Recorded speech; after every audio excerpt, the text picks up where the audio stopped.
नासदीय सूक्त, सृष्टि की उत्पत्ति का रहस्य। ऋग्वेद के 10वें मंडल का 129वां सूक्त नासदीय सूक्त कहलाता है। ऋग्वेद के 10वें मंडल का 129वां सूक्त नासदीय सूक्त कहलाता है।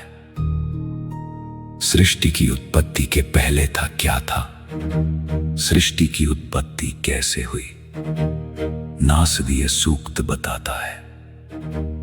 नासदीय सूक्त के 7 मंत्रों में सृष्टि की उत्पत्ति का रहस्य बताया गया है। बहुत पहले की बात है, जब कुछ भी नहीं था। न धरती थी, न आकाश, न दिन था, न रात, न जीवन था, न मृत्यु, न सत्य था, न असत्य। सब कुछ एक गहरे सन्नाटे में डूबा हुआ था। उस समय न कोई लोक था, न परलोक और न कोई दिशा। ऊपर नीचे का भेद ही नहीं था। चारों तरफ सिर्फ एक गहरा अथाह जल ही जल था, और उस जल को भी ढकने वाला घना अंधकार था। अंधकार से ढका अंधकार।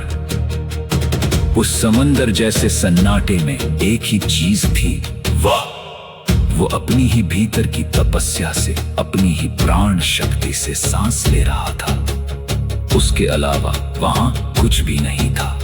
ना कोई देवता, ना कोई हवा। फिर एक दिन उस मौन में पहली बार एक हलचल हुई। मन में पहली इच्छा जागी। उस इच्छा का नाम था काम, यानी सृष्टि रचने की कामना। वही कामना इस पूरे ब्रह्मांड का पहला बीज बनी। ऋषि कहते हैं कि आगे चलकर देवता भी इसी सृष्टि के बाद पैदा हुए। तो भला वो कैसे बता सकते हैं कि ये सब कैसे शुरू हुआ? कौन जानता है कि ये जगत कहां से आया, किसने इसे बनाया? शायद इसका उत्तर सिर्फ वही जानता है जो सबसे ऊंचे आकाश में बैठा है, वो परमपिता परमेश्वर। या शायद वो भी नहीं जानता, क्योंकि वो भी तो इसी सृष्टि का हिस्सा है। इसीलिए नासदीय सूक्त अंत में एक प्रश्न छोड़ जाता है, जवाब नहीं देता। और यही इसकी सबसे बड़ी खूबसूरती है।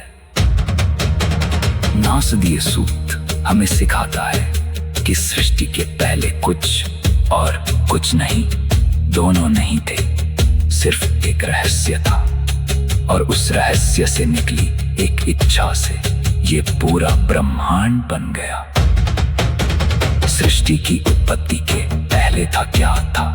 सृष्टि की उत्पत्ति कैसे हुई? नासदीय सूक्त बताता है। नासदीय सूक्त के 7 मंत्रों में सृष्टि की उत्पत्ति का रहस्य बताया गया है। बहुत पहले की बात है, जब कुछ भी नहीं था। न धरती थी, न आकाश, न दिन था, न रात, न जीवन था, न मृत्यु, न सत्य था, न असत्य। सब कुछ एक गहरे सन्नाटे में डूबा हुआ था। उस समय न कोई लोक था और न कोई दिशा। ऊपर नीचे का भेद ही नहीं था। चारों तरफ सिर्फ एक गहरा अथाह जल ही जल था, और उस जल को भी ढकने वाला घना अंधकार था।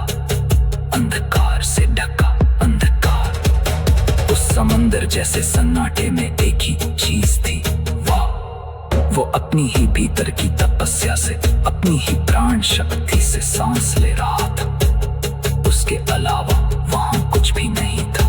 ना कोई देवता, ना कोई हवा। फिर एक दिन उस मौन में पहली बार एक हलचल हुई। मन में पहली इच्छा जागी। उस इच्छा का नाम था काम, यानी सृष्टि रचने की कामना।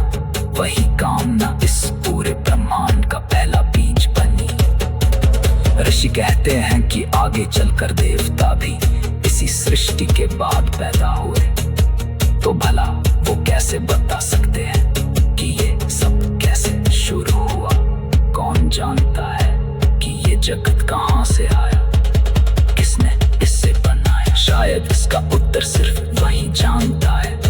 सबसे ऊंचे आकाश में बैठा है। वो परम पिता परमेश्वर, या शायद वो भी नहीं जानता, क्योंकि वो भी तो इसी सृष्टि का हिस्सा है। इसलिए नासदीय सूक्त अंत में एक प्रश्न छोड़ जाता है, जवाब नहीं देता, और यही इसकी सबसे बड़ी खूबसूरती है। नासदीय सूक्त हमें सिखाता है कि सृष्टि के पहले कुछ और कुछ नहीं, दोनों नहीं थे, सिर्फ एक रहस्य था, और उस रहस्य से निकली एक इच्छा।